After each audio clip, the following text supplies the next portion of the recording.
কাঁদলেন। সাহাবীরা জিজ্ঞাসা করেন, ইয়া রাসূলুল্লাহ, ইয়া হাবিবাল্লাহ, আপনি কেন কাঁদেন? আল্লাহর নবী ডাক দিয়ে বলেন, আমার সাদের মহব্বত দেখে, আমার সাদের ভালোবাসা দেখে, আমার সাদ আমার জন্য কি ভালোবাসা, আল্লাহর জন্য কি ভালোবাসা, তার ভালোবাসা দেখে আমি চোখের পানি সামনে রাখতে পারিনি। নবীজির চোখ মোবারক থেকে পানি সাদের চেহারায় যখন পড়েছে, রক্ত মাখা অবস্থায় চোখ খুলে বিশ্ব নবীর দিকে তাকায়া বলেন, ওগো নবীজি, কেন কাঁদলেন? আপনি চোখের পানি কেন ছেড়ে দিয়েছেন? আমি সাদকে আল্লাহর তৈরি জান্নাত পাবো না? এমনি আল্লাহর নবী ডাক দিয়ে বলেন, সাদ শুনে রাখো, আমি নবী ঘোষণা দিলাম, তুমি যদি এই মুহূর্তে বিদায় হয়ে যাও, আল্লাহর তৈরি জান্নাত তোমার জন্য ওয়াজিব হয়ে যাবে। হযরত সাদ সালামী রাদিয়াল্লাহু আনহু, এই ছিল সাহাবায়ে কেরামের ভালোবাসা। আরেকজন সাহাবী যার নাম হলেন উকবা, তার ছেলে হল বশীর। বশীর ইবনে উকবা রাদিয়াল্লাহু আনহু 7 বছরের ছেলে, তার কেউ নাই। এই অবস্থায় 7 বছর ছেলে রেখে নবীজির সাথে যুদ্ধের ময়দানে চলে গেলেন। বিশ্বনবী যখন ঘুরে বাড়িতে আসলেন, বশীর ইবনে উকবা রাদিয়াল্লাহু আনহু দৌড়ে গিয়ে আল্লাহর নবীর সামনে দাঁড়ায় বলেন, ইয়া রাসূলুল্লাহ, ইয়া হাবিবাল্লাহ, আমার আব্বা আপনার সাথে যুদ্ধের ময়দানে গিয়েছিলেন, আপনি আসলেন, কিন্তু আমার আব্বা দিয়ে এখনো এলো না। কোন সময় দেখো সূর্য লাল হয়ে গেছে, আমার মা নাই, ভাই বোন কেউ নাই। রাত্রি হইলে আমি আমার আব্বার গলা ধরে ঘুমাই, আমার আব্বা দিয়ে এখনো আসলো না, আমি কার সাথে ঘুমাবো? আল্লাহর নবী চোখের পানি ছেড়ে দিয়া আকাশের দিকে চোখ খুলে কাঁদলে, খোদা গো, 7 বছরের বাচ্চাকে কি জবাব দেব? কেমনে বলবো তার বাবা জান্নাতে চলে গেছে? 7 বছরের বাচ্চা কি বলবে? নবী জবাব দেয় না, চেহারা ঘুরায় রেখে দিয়েছেন। ওই দিকে আবার গিয়া বলেন, ইয়া রাসূলুল্লাহ, সন্ধ্যা হয়ে যাচ্ছে গো, আমার আব্বা এখনো আইলো না, কোন সময় আসবে? আজকে রাত্রে আমি কার সাথে ঘুমাবো? আমার যে মা নাই, ভাই বোন কেউ নাই। আল্লাহ নবী আবার চেহারা ঘুরাইলেন। চতুর্দিকে যখন নবীর চেহারা ঘুরাইতেছেন, কোনো জবাব দেয় না। বশীর ইবনে উকবা আল্লাহর নবীর দুই কান কদম ধরে রেখে বলেন, ইয়া রাসূলুল্লাহ, ইয়া হাবিবাল্লাহ, ওগো আল্লাহর নবী, কথা বলেন না কেন? আমার আব্বা এখনো আসলে নাই, কোন সময় আসবে গো? আল্লাহর নবী তখন আর সহ্য করতে পারলেন না, এমনি ডাক দিয়ে বলেন, রে বশীর ইবনে উকবা, কান্দিস না, তোর বাবা আল্লাহর তৈরি জান্নাতের ভিতরে চলে গিয়েছে। এমনি বশীর ইবনে উকবা রাদিয়াল্লাহু আনহু নবীর কদম ধরে কাঁদলেন, ওগো নবীজি, আমার আব্বা যে শাহাদাত বরণ করলেন, আপনার ডাকে চলে গেলেন, আপনার সাথে আপনার জন্য, আল্লাহর দ্বীনের জন্য, আল্লাহর জন্য জীবন দিয়ে দিলেন। উনি কি চিন্তা করার দরকার ছিল না আমি কার কাছে যাব? আমার মা নাই, মা থাকতো মার কাছে যেতাম, আমার ভাই বোন যদি থাকতো তাদের কাছে যেতাম। আমি আজকে রাত্রিটা কাকে আমি জড়াইয়া ধরে ঘুমাবো? কে আমাকে সাহায্য করবে? আমার আব্বা তো একবারও আমার কথা ভাবলেন না, আমি এখন কোথায় যাব, কার কাছে যাব? আল্লাহর নবী এমনি টান দিয়া বুকের সঙ্গে জড়াইয়া ধরে বলেন, বশীর ইবনে উকবা রে, কান্দিস না, চোখের পানি মুছে ফেল। তোর আব্বাকে জান্নাত থেকে এনে দিতে পারবো না, কিন্তু আমি নবী ঘোষণা দিলাম, আজ থেকে বাকি জিন্দেগীর জন্য আমি মুহাম্মদ তোর আব্বা হয়ে গেলাম। হযরত ফাতেমা উহুদের ময়দানের দিকে দৌড়ায়, আরেকজন মহিলা উহুদের ময়দানের দিকে দৌড়ায়, উহুদের ময়দানের দিকে আওলাকে সে পাগল নিবেশে দৌড়ায়। সাহাবীরা জিজ্ঞাসা করেন, মহিলা গো, কোথায় যাও? উহুদের ময়দানে যাই, গিয়ে লাভ নাই, তোমার আব্বা যে এসেছিলেন তিনি তো শহীদ হয়ে গেছেন। মহিলা থামে না, আরো পাগলনির মতো দৌড়ায়। ও মহিলা, চোখের পানি ছেড়ে ছেড়ে দিয়া কোথায় দৌড়াও? উহুদের ময়দানে যাই, গিয়ে লাভ নাই, তোমার স্বামী যে এসেছিলেন তিনি তো শহীদ হয়ে গেছেন। আরো দৌড়ায়, কোথায় যাও? উহুদের ময়দানে যাই, গিয়ে লাভ নাই, তোমার ছেলে যে এসেছিল তিনি শহীদ হয়ে গেছেন। এবার মহিলা ডাকতে বলে, রে সাহাবীরা, আব্বা শহীদ হয়েছে সংবাদ পেয়েছি, স্বামী শহীদ হয়েছে সংবাদ পেয়েছি, আমার সন্তান শহীদ হয়েছে সংবাদ পেয়েছি, কে শহীদ হইল না হইল সেটা জানতে চাই না, আগে সংবাদ দাও উহুদের ময়দানে দ্বীনের নবী এখনো জিন্দা আছেনি। চিন্তা করেন আশিকে রসুল কারে কয়। আল্লাহর নবী গর্তের ভেতরে থাকা মুনাফিকের সর্দার আব্দুল্লাহ ইবনে উবাই ইবনে সালুল ডাক দিয়ে বলে, মুসলমানেরা আসো আমার সাথে, মক্কার কাফিরদের সাথে আমার ভালো সম্পর্ক আছে, চলো তাদের সাথে আমরা আবার এক হয়ে যাই। মুহাম্মদ নাই আর তোমরা ইসলাম দিয়ে কি করবে? সঙ্গে সঙ্গে আল্লাহ রাব্বুল আলামিন আয়াত নাযিল করেছেন উহুদের পাহাড়ের ওই পাথরের আড়ালে, ওয়ামা মুহাম্মাদুন ইল্লা রাসূল قد خلت من قبله الرسل أفا إن مات أو قتل انقلبتم على أعقابكم। মুহাম্মদ সাল্লাল্লাহু আলাইহি সাল্লাম তো রাসূল মাত্র, এছাড়া আর কিছুই না। আমার নবী দুনিয়াতে আসার আরো আগে বহু নবী এসেছিলেন, কাদ খালাত আয় কাদ মাজাত, বহু নবী এসেছিলেন, তারা বিদায় হয়েছেন। যদি এমন হয়ে যায়, আল্লাহ না করুন, আফা ইম্মাতা আও কুতিলান কলাবতুম, আমার নবী যদি তিনি পৃথিবীর থেকে বিদায় হয়ে যান অথবা তিনি নিহত হয়ে যান, এরপরে কি তোমরা আমার ইসলাম ধর্ম ছেড়ে দিবে? সকলই মরণশীল, আমার নবীও তো একদিন পৃথিবী থেকে বিদায় হবেন। জোরে কোন ঠিক না? ঠিক না? বলতেছিলাম আল্লাহর নবী বিশ্ব নবী রাহমাতুল লিল আলামিন গর্তের ভিতর থেকে বের হয়েছেন। আয়াত যখন নাযিল হয়েছে পাথরে উঠবেন, কিন্তু নবীজি শরীর দুর্বল, উঠতে পারেন না।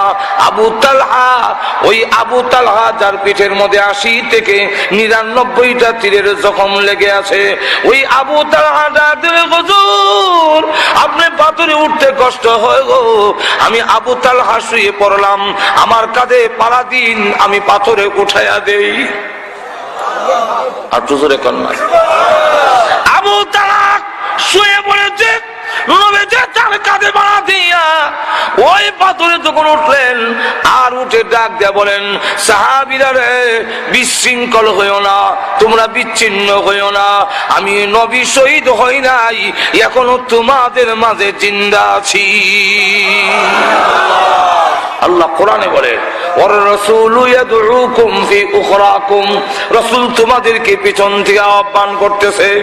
নেইটাই মাত্র নবীজির আওয়াজ সাহাবীদের কারো কারো কানে গেল, এমনি ডাক দিল, তোমরা কারা গো, কে কোথায় আছো, তাড়াতাড়ি আসো। ওই যে নবীজির আওয়াজ শোনা যায়, আল্লাহর নবী বিদায় হয় নাই, এখনো দেখা যায় পাহাড়ে জিন্দা দাঁড়াই রয়েছে।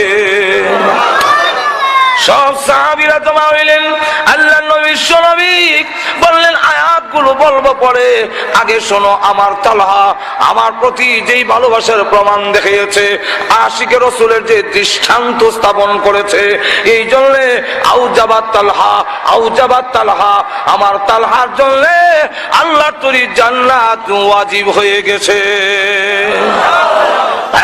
আমি বলতেছিলাম প্রত্যেকেই মরণশীল, নবীও পৃথিবীর থেকে বিদায় হয়েছেন, আপনি আমিও দুনিয়ার থেকে বিদায় হওয়া লাগবে কি লাগবে না?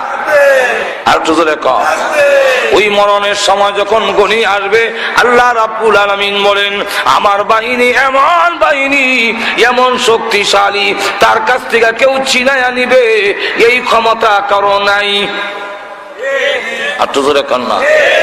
আল্লাহ রাব্বুল আলামিনের বাহিনী কে পরিমাণ বাহিনী আল্লাহ ছাড়া কেউ জানেন না।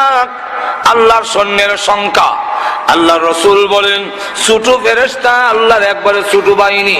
আমরা তো র্যাব, আর্মি, বিডিআর এইগুলো আছে, পুলিশ আছে, হাত্তা দেয় না, গুরুত্ব দেয় না, শরীরের শক্তি বেশি, কিন্তু ইয়ার পরও পুলিশের চাইতে বিডিআর এর পাওয়ার বেশি দেওয়া, বিডিআর এর চাইতে আর্মির পাওয়ার বেশি দেওয়া, আর্মির চাইতে র্যাবের পাওয়ার বেশি দেওয়া।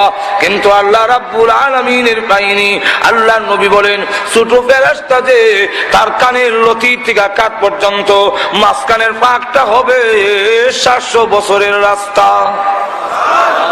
একটু জোরে কন্যা। বড় ফেরেশতা কত বড় হবে? জাহান্নামের ফেরেশতা তারা কত বড় বড় ফেরেশতা, একজনের নাম হলো মালিক ফেরেশতা। মালিক ফেরেশতা কত বড় হবে? ফেরেশতোं का अजीब हालात এই কিতাবের মধ্যে লেখেন, জাহান্নামীদের সংখ্যা যত হবে জিন এবং মানুষ মিলাইয়া তত সংখ্যা ওই ফেরেশতার 2 হাতে আঙ্গুল হবে।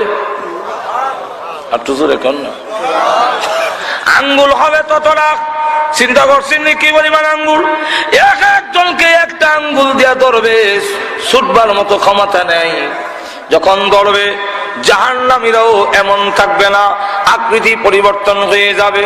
নিচের টুট আল্লাহর নবী হাদিস শরীফের মধ্যে বলেন, জাহান্নামীদের কানের লতি থেকে কাঁধ পর্যন্ত এই মাঝখানের গ্যাপটা হবে, মাঝখানের গ্যাপটা মক্কা মদিনার মাঝখানের সমান, অর্থাৎ 250 মাইল, 450 কিলোমিটার। থানবী রাহমাতুল্লাহ ওনার কিতাবে লেখেন, নিচের টুট 90 গজ নিচের দিকে, উপরের টুটটা 90 গজ উপর দিকে উঠে যাবে, দাঁতগুলো বের হয়ে থাকবে। দাঁতগুলো হবে উহুদ পাহাড়ের টিলার সমান এক একটা দাঁত। আল্লাহর নবী বলেন, ওই জাহান্নামী উঠায়া যদি শেরপুরের ব্রিজের মধ্যে লটকায় রাখে, দাঁড় করায় রাখে, যারাই যাবে আর যারা দেখবে সবের হাট বন্ধ হয়ে মারা যাবে, একজনও বাঁচবে না। এত বিশাল বিশাল মানুষ একটা আঙ্গুল দিয়ে ধরে এমনি যখন ঢিল মারবে, এইভাবে ধরবে, ধইরা যখন মালিক ফেরেশতা এমনি ঢিল মারবে জাহান্নামের গর্তের দিকে, ধাপ জাহান্নামে ধাপ, এইভাবে যখন ধরবে আর জাহান্নামের দিকে নিক্ষেপ করবে, এত শক্তি আল্লাহ দিয়েছেন তার ঢিলের কারণে জাহান্নামের গর্তের দিকে জাহান্নামীরা 70 বছর পর্যন্ত যেতেই থাকবে। আল্লাহ বলেন, আমার ওই বাহিনী যেদিন তোমাদেরকে ধরবে, মরণের সময় যখন কমে আসবে, আর যখন আমার ফেরেশতারা ধরবে, তামাম পৃথিবী ঘুষ দিলে তোমাদের বাহিনীর মতো নয়। আমাদের দেশের পুলিশ বাহিনী সরকারের অনেক কথা মানে না। আসামি ধরছে, এই সময় যদি পুলিশের কানের কাছে গিয়া ইসমে আজম ফইরা ভালো করে ফু দেওয়া যায়, ইসমে আজম বুঝছেন কি? টাকা টাকা কিনা কানের কাছে বলা যায়, আসামি ছেড়ে দিয়া সরকারে বুঝায় গেছিলাম, সামান্য লেগে হেরে লাগাল হয়েছি না, এমন ঘটনা আসেনি? আবার যদি সরকারি দলের কোন অপরাধীকে ধরে, এমনি মন্ত্রী দিয়া টেলিফোন করায়, ও বালাগঞ্জের দারোগা সাহেব ছেড়ে দিন, ছেড়ে দিন। স্যার ছাড়তাম কেমনে? তার যন্ত্রণার সুরে এলাকাবাসী অতিষ্ঠ। এমনি মন্ত্রী আর বাংলা কয় না, ইংলিশ কয়, this is my order, this is my order. Water না বেটা, ওয়াটার মানে পানি। যেই মাত্র বলেছে এমনি ছেড়ে দেয়, জি স্যার ছেড়ে দিচ্ছি। অথবা আপনাদের এলাকার একটা লোক যদি ধরে আর এলাকাবাসী লাঠি সোলা লইয়া সব যদি পুলিশে দাওয়া করে, পুলিশ আসামি চাইরা জুতা মোজা ফালাইয়া উঠা দৌড় দেয়। জোরে কোন ঠিক কিনা?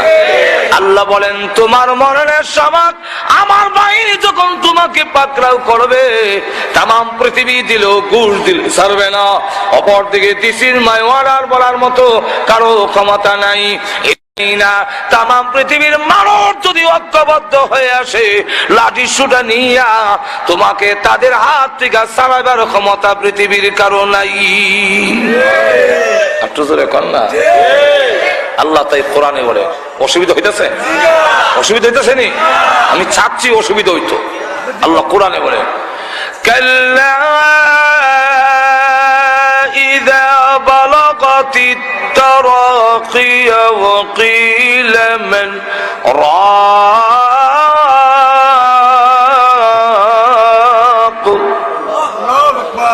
যেদিন ফেরেশতা তোমাকে ধরে রোজ যখন কণ্ঠনালীতে আসবে, ওই দিন বলবে কিলা মান রাক, বলা হবে কে বলবেন? লুকায়। তাই তাফসীর কারকরা বলেন ফেরেশতাও হতে পারে, যাকে ধরছে সেও হতে পারে। ফেরেশতা ওই দিন লোকে বলবে কে আছে বলো দেখি, দিস ইজ মাই অর্ডার। এবং তোমাকে আমার হাত থেকে, আমাদের হাত থেকে কে ছুটাবে? ভাইরা আমার, ওই দিন উপায় থাকবে না, এইভাবে ডুব দিয়া রুড়া ভিতর থেকে টেনে আনবে, ছিঁড়ে কেউ রক্ষা করতে পারবে না। এক্সাম্পল দিলে সহজে বুঝবে, বলবো এক্সাম্পল? আর তো লেখা এক্সাম্পল, শালুক চিনেন? শালুক তুলছেন জীবনে? কেমনে জানেন? হালুক, হালুক আমি নিজেও তুলছি। কেমনে জানে? আমার তো বাড়ি এলাকা।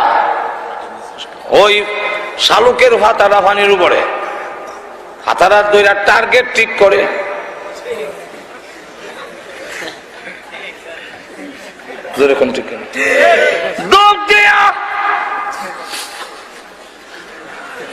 শালুক দুই রকম, একটা লাম্বার একটা গুল। লাম্বাটার জ্বর মোটা, হাতা সিরা বেগত হয়, আরেকটা টার্গেট ঠিক করে। যেমনি ভাবে ডোক দেয়া পানির নিচ থেকে শালুক টান দিয়ে উঠে জ্বর গুলো ছিঁড়ে দিয়া, হাতা ছিঁড়ে দিয়ে শালুককে বিচ্ছিন্ন করে। আল্লাহ কোরআনে বলেন, ওয়াল্লাযিআতি গরকা ওয়ান্নাশিতাতি নাশতা।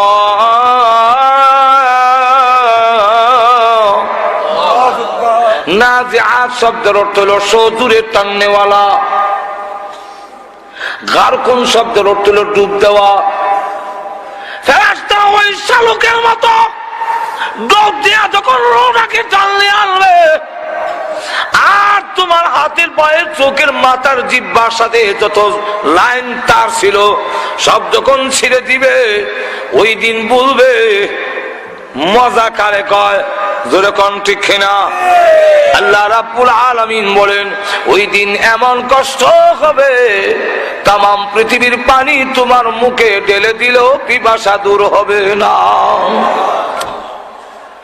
মানুষ যখন নাকি সবগুলো টানা শুরু করে, আম্মা জানা এসে বলেন, বিশ্ব নবীর বেলায় আমার ধারণা ছিল আল্লাহর নবীর কোনো কষ্ট হবে না, কিন্তু যেদিন দেখলাম নবীজিকে চাদর দিয়ে আমরা ডেকে রেখেছি, হঠাৎ করে দেখি চাদরের ভিতরে নবী একটা হাত এইভাবে গোটায়, হাতটা আবার লম্বা করে, পা এইভাবে গোটায়, পা আবার লম্বা করে। এমন কেন শুরু করেছেন? আমি আয়েশা নবীজির শরীর মুবারক থেকে চাদর সরাইলাম, টাকা দেখি আল্লাহর কসম করে বলি, বিশ্ব নবী নিষ্পাপ, কোন গুনাহ নাই, মাথা মুবারক থেকে পা মুবারক পর্যন্ত এমন কোন পশম নাই যেখান দিয়া গাম বের হয় নাই। ভাইরা আমার, আপনারা বলতে পারেন নবীরা তো মাসুম, তো কেন কষ্ট হবে? আল্লাহ রাব্বুল আলামিন বলেন, মরণের কষ্ট প্রত্যেকটা প্রাণীর হবে, কুল্লু নাফসিন যায়িকাতুল মাউত। আচ্ছা বলুন তো দেখি, গরু ছাগলের কোনো গুনাহ আসেনি? হাঁস মুরগি মুরগের গলা কাটলে এইভাবে লাফাইতে আরম্ভ করে কিনা? কেন করে? করে করে গরু জবা করলে 2-4 জন ধরে রাখা যায় না, রশি মাঝুর এখন ঠিক কিনা? মহিষ বাস বুঝলে ধরতে কেন এমন করে? মহিষের কোনো গুনাহ নাই, গরুর কোনো গুনাহ নাই। গরু জবাই করলে মরণের কষ্ট হয়, মহিষের কষ্ট হয়। গুনাহ আর সওয়াব বুঝি না, মরণের সময় জান বের করতে প্রত্যেকের কষ্ট হবে। আল্লাহ রাব্বুল আলামিন বলেন, সেই মরণ যদি তোমার ভালো হন লাগে, আমি আল্লাহর বিধান মানক। আল্লাহর নবীকে বলেন, আম্মা জান আয়েশা রাদিয়াল্লাহু আনহা, ওগো নবীজি, মুমিনের কি মরণের কষ্ট হবে? আল্লাহর নবী বলেন, আয়েশা, মুমিনের মরণের কষ্ট হবে। আম্মা জান আয়েশা বলেন, ওগো নবীজি, মুমিনের যদি মরণের কষ্ট হয়, তাহলে মুমিনের ইজ্জত রইল কোথায়? আল্লাহর নবী ডাক দেন, আয়েশা, মুমিনের মরণের কষ্ট কষ্ট থাকবে না গো, কষ্টগুলো সব আনন্দের হয়ে যাবে, কষ্ট কষ্ট থাকবে না। কয়েকটা এক্সাম্পল দিলে সহজে বুঝে ফেলবেন, সময় কম, বেশি এক্সাম্পল দেওয়ার টাইম নাই। সুন্নত করাইতে দেখছেন তো খতনা, জীবনে বোঝা যায় খতনাও করানো হয়েছে না। খতনা হয়েছে না আপনারা? তো আসতে কন। হ্যাঁ, খতনা যে করায় এই সময় দেখবেন আমরা আগে আজম আইসা খতনা করাইতো, যেমন খালি আজম দেখছে হে দৌড় দিয়া আর একবারের গরুর গোয়াইলের ভিতরে গিয়া লুকাইছে। বড় ভাইকে খুঁজা বের করছে, কিরে এখানে কি করো? না ভাই আমি না। আর কোন সময় আজমরে বিদায় করে দিছি? আসলে বিদায় করছে না, তোর এখন ঠিক কিনা? দইটা আনলাম না, হয় না, না না কানিস না, আমি আছি না, আমি তোর বড় ভাই আছি না। বাড়িতে না দেখি আজম বসা জল চোখের মধ্যে বসাইছে, আর আয়ত্তার যন্ত্র সব বাইল করে থইছে, যন্ত্রপত্র যা আছে, আর এমনই জল চোখের মধ্যে বসাইয়া দুই ঠ্যাং দুই দিকে দিয়া আর দুই হাত সেবা দাঁড়িয়ে দিকে নিয়ে মুখটা একটু ঘুরাইয়া, যেরকম ঠিক কিনা?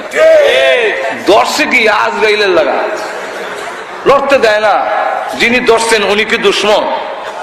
আচ্ছা যেরকম আপন, কিন্তু দর্শে কেন? আমার কাজটা আসান হওয়ার জন্য। ঠিক তেমনি ভাবে রহমতের ফেরেশতা মুমিনকে ধরবে, কেন ধরবে? তার রুটা আসানের সাথে বের করার জন্য। এমনি দেখবেন এখনো কিন্তু দর্শি না, হে চিৎকার দেওয়ার কারণ হলো যন্ত্র দেখা এর যন্ত্রণা শুরু হয়ে গেছে। মনজুরে কন্ট্রিক কিনে যন্ত্র দেখা এখনো দর্শি না। ঠিক তেমনি ভাবে মুমিন যখন খালি ফেরেশতা দেখে দর্ব বাইচা লইছে, আজরাইল দেখছে, তখন দেখবেন কিচ্ছু কথা কয় না, কিন্তু বালিশ করে এরকম করে ফেলে। এই যন্ত্র দেখে তার যন্ত্রণা শুরু হয়েছে।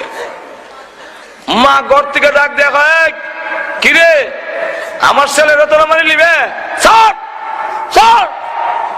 আসলে কে ছাড়তো? ছাড়তো না, যেরকম ঠিক কিনা? না রসগোল্লা হ্যাঁ মিষ্টি বড় পছন্দ করে, মিষ্টি কোনানো রাখন যায় না হের লেগে, হ্যাঁ রসগোল্লা দেয়, রসগোল্লা না ধরছে মুখে, মুখের সামনে আগর রসগোল্লা দেখার পরে আর চিল্লা চিল্লি নাই, শুধু খালি হয়রানিটা আছে, এটা আছে মানে এটা এগুলা নাই। কেন? এটা রসগোল্লার দিকে তার খেয়াল চলে গেছে, এখন তার আর যন্ত্রের দিকে খেয়াল নাই। এখন ঠিক কিনা? যন্ত্রের দিকে খেয়াল নাই, দিছে রসগোল্লা ঢুকাইয়া মুখে কামড় দেয় দিছে, আর রসগোল্লার রড যখন সারা জিব্বাটা বইরে গেছে, বলার সাথে সাথে এই দিক দিয়ে চোখ টিপ দিছে, কাম কাম ছেড়ে এমনি সীমাটা ধরে গীতা নানার বাড়ির গেছি, খাওয়া দাওয়া হয়েছি, নানি কেমন আদর করলো, এটা কয় আর লেন্টি হরাইয়া দেয়। পরে জিগায় কেমন কষ্ট হয়েছে রে, ফিবরার কামড়ের লাগানটা রয়েছে, ফিবরার কামড় মাথা কাটতে লেগেছে তোর, ফিবরার কামড় কি এখন ঠিক কিনা? একদম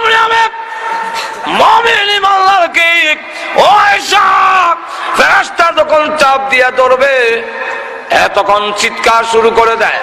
এমনি আল্লাহ রাব্বুল আলামিন বলেন, ফেরেশতারা রে আমার বান্দারে কষ্ট দিও না, আমার বান্দাকে কষ্ট দিও না, জান্নাত চোখের সামনে তুলে ধরো। এমনি চোখের সামনে জান্নাত তুলে ধরলে আর আজরাইলের দিকে খেয়াল নাই, এখন শুধু হারানিরা আছে,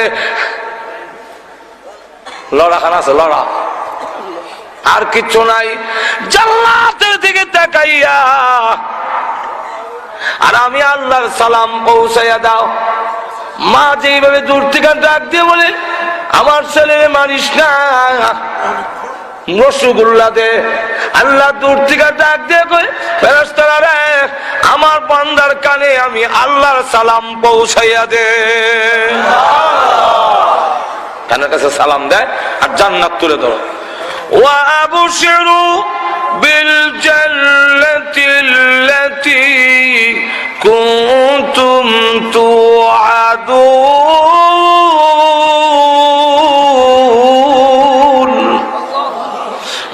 চোখের সামনে তুলে ধরো, জান্নাতের দিকে তাকাইয়া আল্লাহর সালাম পাইয়া ও আয়েশা মুমিনের মরণের কষ্ট থাকবে না, সম্পূর্ণ আনন্দের হয়ে যাবে।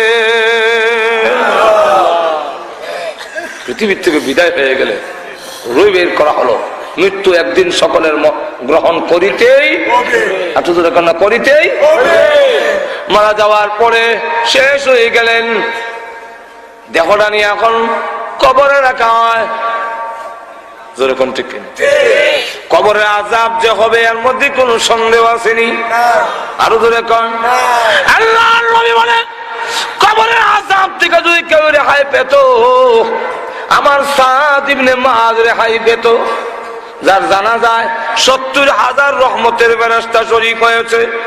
সেই সাদ ইবনে মুআয কবরে রাখার পরে ওনার কবরের পার দাঁড়াইয়া বড় বুজুর্গ সাহাবী, ওনার ইতিহাস কইতে গেলে লম্বা হয়ে যাবে, ওই দিকে আমি যাব না।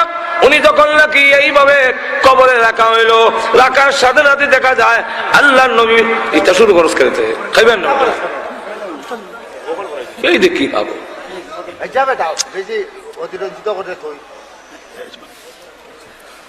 ভাইরা আমার, লক্ষ্য করে দেখুন, যেই মাত্র কবরে গেল আল্লাহর নবী বিশ্বনবী রাহমাতুল লিল আলামিন বলেন, সাদ ইবনে মুআযকে কবরে রাখার পরে আল্লাহর নবী জোরে জোরে আল্লাহু আকবার, আল্লাহু আকবার, সুবহানাল্লাহ, সুবহানাল্লাহ। হাদিস শরীফের মধ্যে এসেছে সাব্বাহা ওয়া কাব্বারা, সাহাবায়ে কেরামও জোরে জোরে বলেন সুবহানাল্লাহ, সুবহানাল্লাহ, আল্লাহু আকবার। নবীজি কাঁপতে আরম্ভ করলেন। আল্লাহর নবী ডাক দিয়ে বলেন, সাহাবীরা রাসূলকে জিজ্ঞাসা করেন, ইয়া রাসূলুল্লাহ, আল্লাহর নবী গো, আমরা তো না বুঝে সুবহানাল্লাহ, আল্লাহু আকবার বলেছি, আপনি কেন গো তার কবরের দিকে তাকাইয়া সুবহানাল্লাহ, আল্লাহু আকবার বললেন? ওগো নবীজি, আপনি কেন কাঁদতেছিলেন? আল্লাহর নবী বলেন, আমার সাদের কবরের দিকে তাকাইয়া দেখি দুইটা পার চৌকে দেখা যায় না, এত দূরে গিয়েছে, সেখান থেকে এসে যখন চাপ দিবে দুইটা পার একত্রিত হয়ে যাবে, আর গুলো এইভাবে ঢুকে যাবে। এই কথা, এই অবস্থা দেখে আমি নবী তখন আল্লাহু আকবার বলতে লাগলাম, সুবহানাল্লাহ বলতে লাগলাম। আল্লাহ, আমার সাদের হাড্ডিগুলো ভেঙে যাবে। আল্লাহ তখন লাগ দিয়ে বলেন, এ কবর থেমে যাও, আমার বন্ধু তোমার পাড়ে দাঁড়াইয়া চোখের পানি ছেড়ে দিয়ে কাঁদতেছে। আল্লাহ কবর থামাই দিছেন। এই জন্য আম্মা জান খাদিজাতুল কুবরা রাদিয়াল্লাহু আনহা, তিনিও যখন ইন্তেকালের আগে কাঁদলেন, নবীজি জিজ্ঞাসা করেন, খাদিজা কেন কাঁদো? ওগো নবীজি, দুইটা কারণে কান্দি, একটা কারণ হইল আপনার জন্য, আরেকটা আমার জন্য। নবীজির জন্য কেন কাঁদলেন? কান্নার কারণ হইল, ওগো নবীজি, আপনি যখন দাওয়াত দিতেন আমি খাদিজা আপনার পাশে দাঁড়ায়া থাকতাম, ওই কুরাইশেরা আপনার গায়ে আক্রমণ করতে পারত না, সাহস পেত না, যেহেতু আমি খাদিজা আছি। খাদিজা ধনাঢ্য মহিলা, কুরাইশের মধ্যে সম্মানিত মহিলা, ওনার কারণে সাহস পায় না হামলা করার জন্য। ওগো নবীজি, আমি পৃথিবী থেকে বিদায় হয়ে গেলে আপনার পাশে কে দাঁড়াবে? এই জন্য কান্দি। এমনি ছোট্ট মেয়ে ডাক দিয়ে বলে, মাগো, এই ছোট্ট মেয়ের নাম হলো ফাতেমা।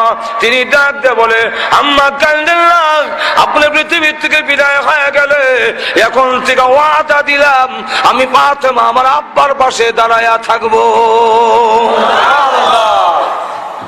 টিকে থেকে গিয়েছে, ইতিহাসে প্রমাণিত। আল্লাহর নবী যখন দাওয়াত দিতেন, পিছনে কাপড়ের মধ্যে ধরা থাকতো, কোমরের মধ্যে ধরতেন ছোট্ট একটা মেয়ে, এই মেয়ের নাম হলো ফাতেমা। ওগো নবীজি, ফাতেমা রাদিয়াল্লাহু আনহা ওয়াদা দিয়েছেন, ধরে রাখবেন। তখন হযরত খাদিজা বলেন, দুই নম্বর কারণটা হলো আমা, ওগো নবীজি, আমি আপনার কাছ থেকে একটা ওয়াদা নিতে চাই, আপনার ব্যবহারে একটা কাপড় আমার কাপড়ের ভিতরে দিবেননি। কেন? ও নবীজি, ভয় লাগে, কবরের কোন সামান আমার নাই। ওগো নবীজি, কবরে যাওয়ার পরে কবর যখন চাপ দিবে আমার হাড়গুলো ভেঙে যাবে, এই জন্য কান্দি। আপনি না বলেছেন কবরে চাপ দিবে, হাড্ডিগুলো ভেঙে যাবে।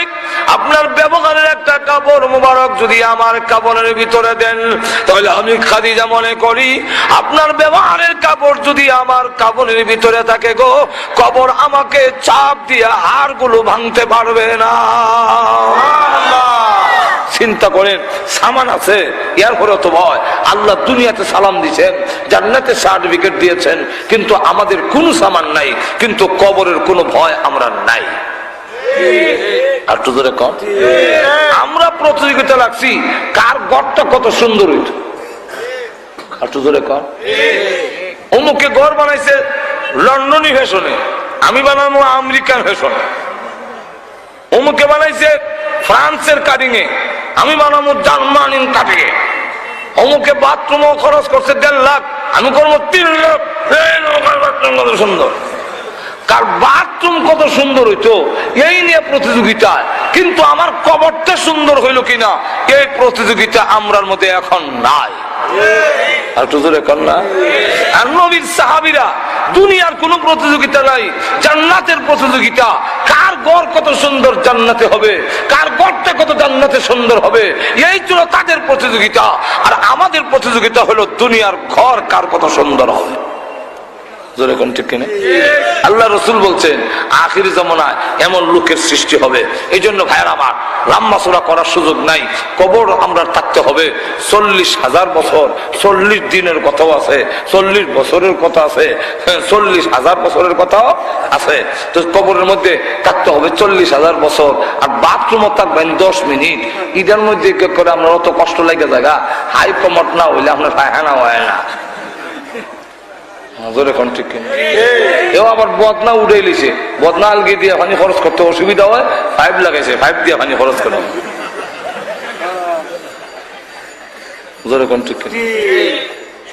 আল্লাহ ও তো আরাম। গড় কতদিন থাকবে?